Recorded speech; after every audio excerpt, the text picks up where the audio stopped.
Hey there guys, I'm Turkey and welcome to the first episode of many in a series where part by part I am going to show you how to become a better survivor and help your team in games. If you've never seen my channel before, these are my credentials so you know I have at least some idea of what I'm talking about. I started playing Dead by Daylight in December of 2017 and have played very consistently ever since.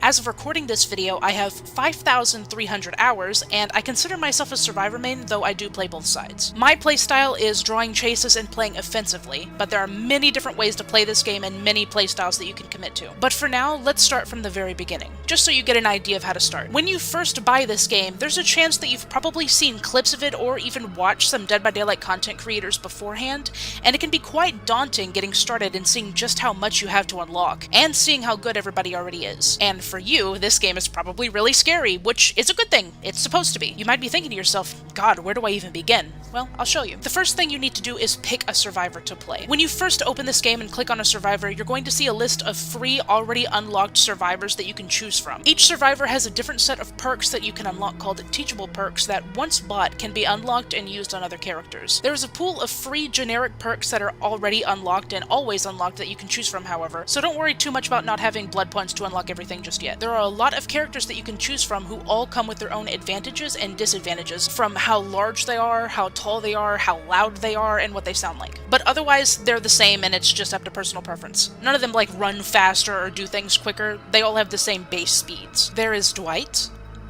Meg, Claudette, Jake, Nia, Bill, and David, and many more, but they cost money. Dwight is good for teamwork and information. Meg is good for running and escaping the killer. Claudette is good for healing and saving others. Jake is good for stealth and evading the killer. Nia is also good for evading the killer and also getting away. Bill is good for saving your teammates and finding the hatch. And David is good for blood points and evading hits from the killer. To start leveling your character, you have to play the game and earn blood points, which can be used in the blood web to buy perks and offerings and items that can be used in-game. If you're looking for a recommendation, I'd recommend Nia, probably. She comes with a teachable perk Urban Evasion, which allows you to crouch much faster, which is great for remaining hidden, and her perk Balanced Landing is great for dropping down from a high place and making a lot of distance. Streetwise is also by no means bad. It lets you and your teammates' items last much longer, which can definitely come in clutch. As you play the game and increase your player level, which can be found here, you'll also unlock iridescent shards, which can be used to purchase and unlock characters that you'd otherwise have to pay for. It takes quite some time to earn enough though, so don't worry about this right now. Another great option for you guys that don't have a lot of money or just don't want to spend money on this game is the Shrine of Secrets, which updates once a week. It can be found by going to the store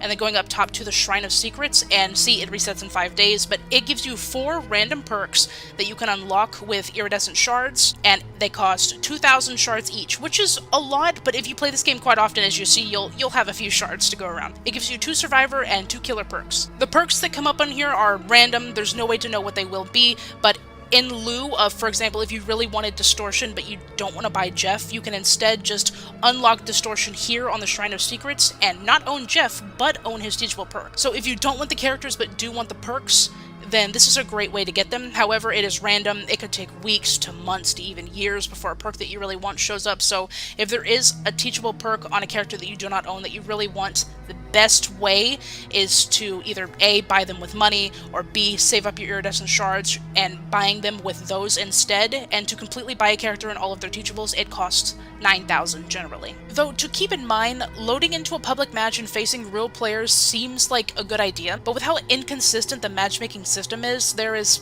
very likely a chance that you will go against players who are much better than you and way above your skill level, and I don't want it to discourage you from playing this game. So to get started in a controlled environment, let's play the survivor tutorials. These tutorials use AI to help guide you and teach you how to get started on the killer and survivor roles. But there are some tips that I can add to help you get started on the right foot and even have an edge over some of the new killers as well. Also, you get free blood points, so it's a win-win. Let's start with the survivor tutorial. To find the tutorials, you just go down to Getting Started, and they can all be found right here. When you complete these tutorials, for all of them, you get free blood points, so I would recommend doing all of them, but for this video, we're just going to be focusing on the survivor ones. As the entity commands, Dead by Daylight is an asymmetric game that plays in trials between 4 survivors and 1 killer. When you run, you leave scratch marks that are only visible to the killer. Walk or crouch to prevent scratch marks. There is a perk that I believe is now called Self-Aware, which is a Nancy teachable, and although sorry, you missed Stranger Things, you can't unlock Nancy anymore. You still can get her perk, which I believe is a free perk in the generic perk pool now. And with this perk, you can walk a little bit faster and you can see the scratch marks. So if stealth and scratch marks are something that you're interested in, that's a perk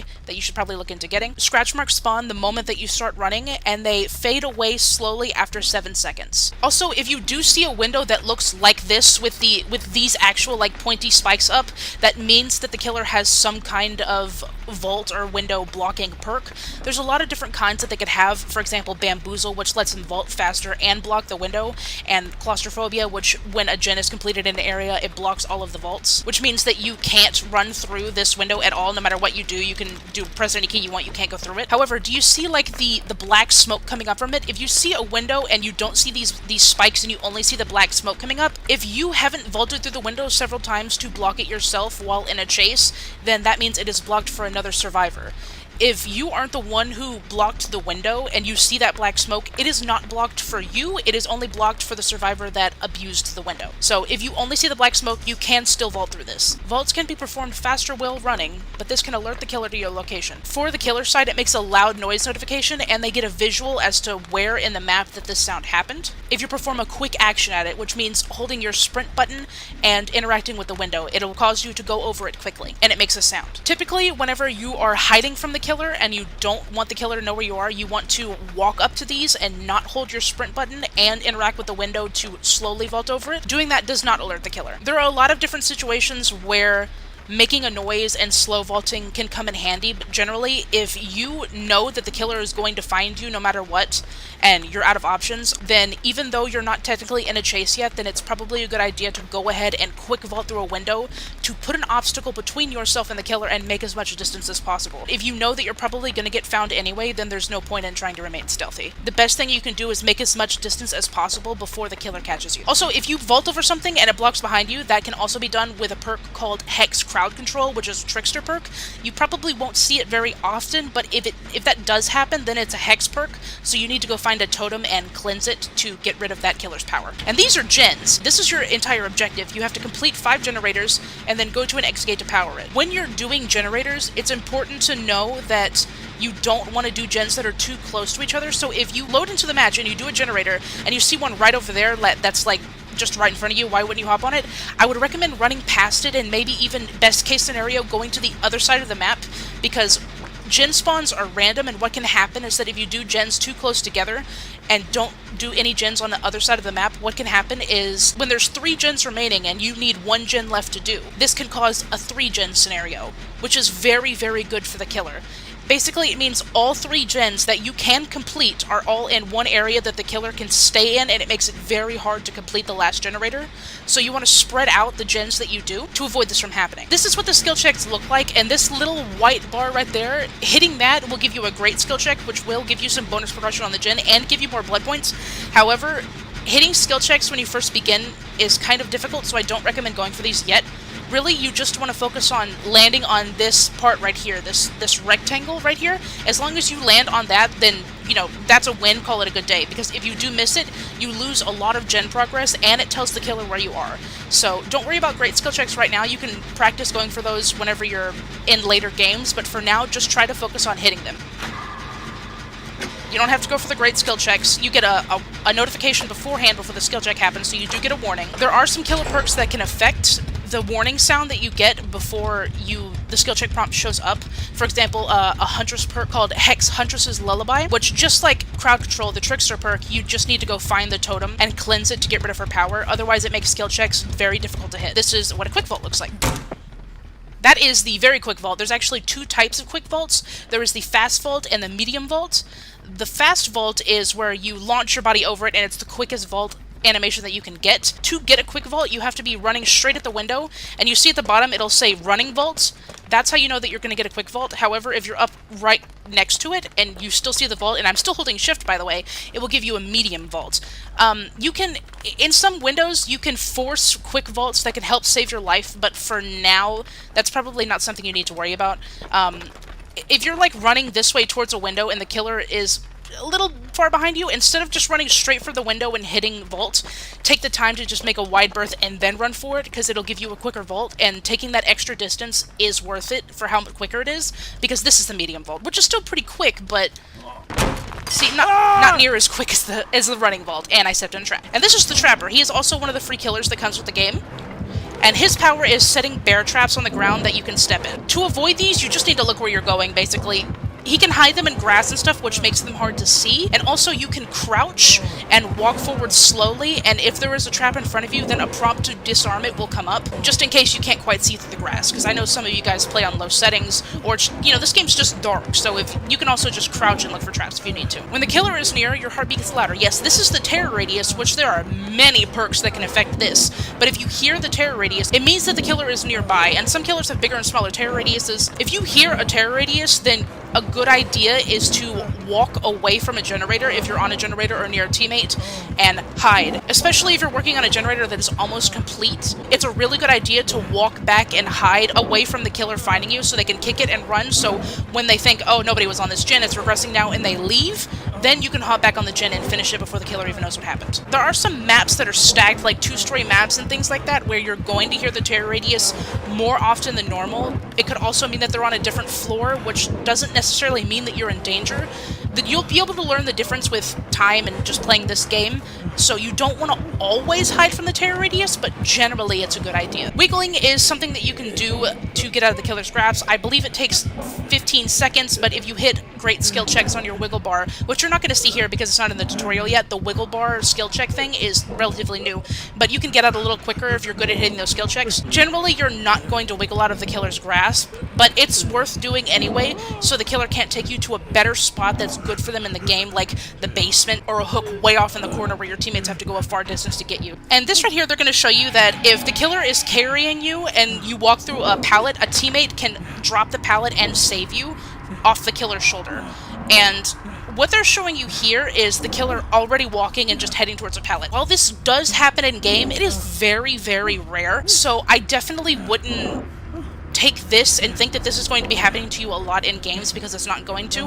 What is more realistically going to happen is that you or your teammate is going to go down under a pallet that has not been thrown, and while the killer is picking you up, a teammate will come or you will come and throw it down right as the animation finishes, not while they're in animation. The second the animation finishes, if you drop the pallet, it will also drop your teammate or you off of the killer's shoulder. That is the more likely scenario, but sometimes if there's a really good pallet in a long corridor and the killer has to walk through it to, say, get to the basement, going and standing by these pallets or dropping them can be very good. However, be warned that some killers will fake walking through pallets. They will walk up to them and then back up really quickly to make you drop the pallet and waste it. Be wary of that. Okay, when your teammates get hooked, there is one very, very popular perk that you need to be aware of, and it's called Barbecue and Chili. And what Barbecue and Chili does is, if I can vault over this, from about, let's see, I'm just guessing here, but from about this distance and beyond, when the killer hooks the survivor, if you're this far from the hook or beyond, the killer will see your aura for 4 seconds.